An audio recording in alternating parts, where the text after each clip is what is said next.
Ladies and gentlemen, good evening. Welcome to this meeting. Someone described these last couple of weeks as a very British revolution, and I am delighted to see you here this evening. I'm glad that you've taken this opportunity in these unprecedented times to exercise your freedom of speech and opinion. My name is David Osborne.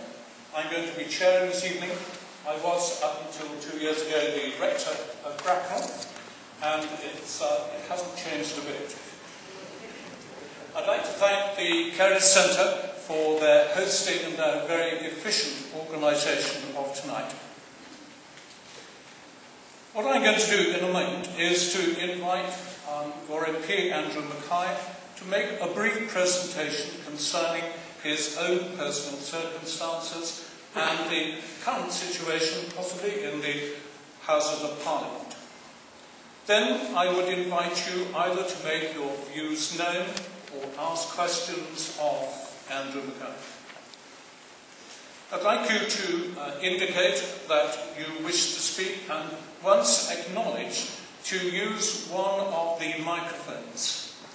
Now, there are 4 microphones. For those sitting downstairs, there are the same number of people as it were upstairs, and there will be a microphone to my left here, a microphone to my right, and the same upstairs as well. We might invite 2 or 3 of you to be ready to speak or to ask questions so that we can involve as many of you as is possible. Now, the success or otherwise of this meeting depends on how we do this. From Andrew Mackay, we shall, I trust and know, receive nothing less than absolute transparent honesty.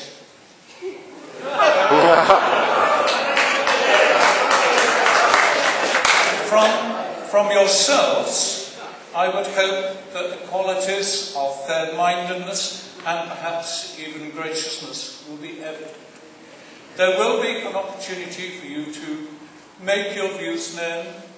I would urge you to do so in the spirit of which we are used to doing things here in this country, to make our words plain, although they might be hard words, and to listen to the answer. Thank you for being here. Andrew, I invite you to talk to us. David, first of all, thank you very much for coming back to Bracknell. You're hugely regarded here in this constituency, and I'm sure you're the right person to independently chair this very important public meeting. Secondly, can I thank Simon, Ben, and all his team here at the Kerry Centre. This is one of the great jewels of Bracknell, and it's a huge credit to the church that the Kerry Centre has been such a terrific success, and I'd like to thank them very much for allowing us to use this wonderful facility for our meeting today.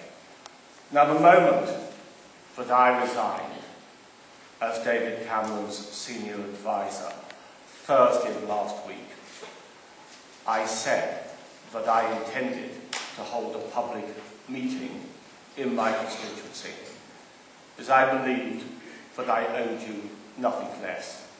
And tonight is the fulfilment of that promise made on the national news channels. Now, I believe that this meeting is an opportunity for me to say sorry in a second, to present you with the facts, which are very important, and to look to the future. And most importantly of all, as David has already said, for you to have your say.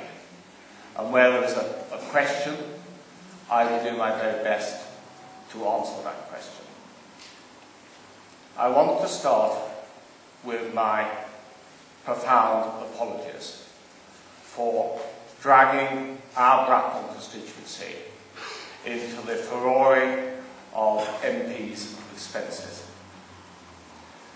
It particularly saddens me that this has happened, because since 1983, I have represented this constituency, And if there is one aspect of my life as a Member of Parliament which I value and treasure, and which means most to me, it is working for my constituents as individuals, working for the groups that are here, and having a good, happy relationship with everybody, whether they voted for me or not, whatever their political persuasion or of no political persuasion at all.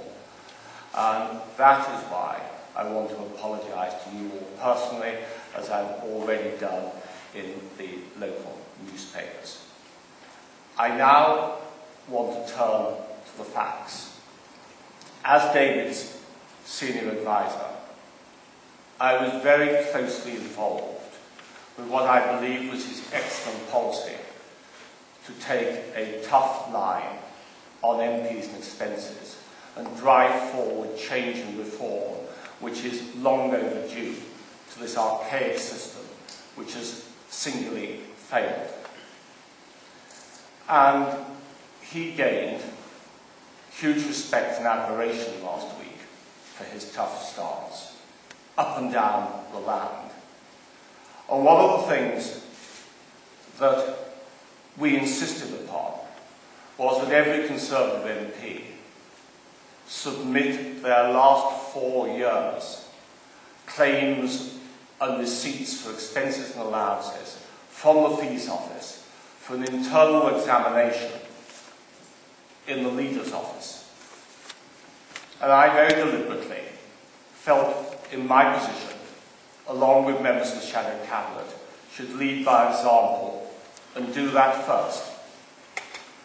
So last Wednesday afternoon, I provided this information to his office with a happy heart and with absolutely no knowledge of what was to come.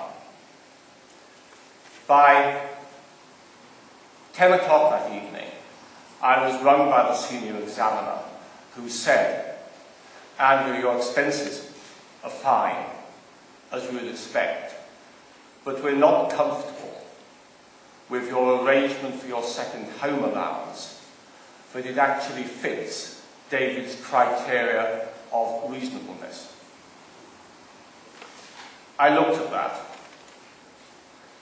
I agreed. And at 7 o'clock the following morning, the first possible opportunity, I rang David and said, "I am resigning as your senior advisor." He was very gracious, but also agreed with me that it was the right decision, because I felt that if I continued in that office with him, I would have been a distraction from all the work he's doing to drive forward MPs' expense and allowance reform at Westminster. I then immediately went to the television and radio studios, did not duck at all what had happened, was not one of these MPs you've seen hiding from the media. And I was interviewed, as most of you will have seen, on every national news channel and many radio stations. I then went down to the constituency to speak to the local press and to my local constituency officers here. And during Friday and Saturday, I have fulfilled all my engagements in the constituency, which were numerous as they always are on Friday and Saturday, and many of them not always to everybody's advantage in the full glare of the national media, because I believed it was right to do that. When I was driving down, I rang a number of the political editors of the newspapers, having already done television and radio.